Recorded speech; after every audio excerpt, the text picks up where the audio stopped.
magbunot ng niyog. Sige, gagawin natin ng gata. Yung gata. Para magkayod tayo nito. Ito lang yun, mga kaparmers, kung paano magbunot ng niyog. Farmers.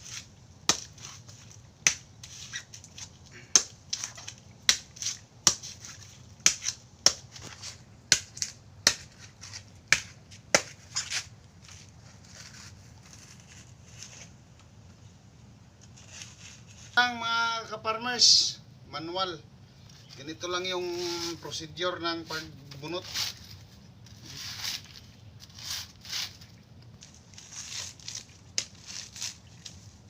So,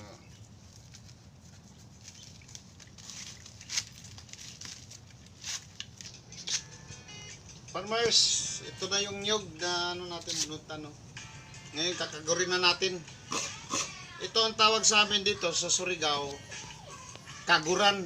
Kagdanan ba? Kagdanan. Tapos, yun lang. Manual yung pagka lang.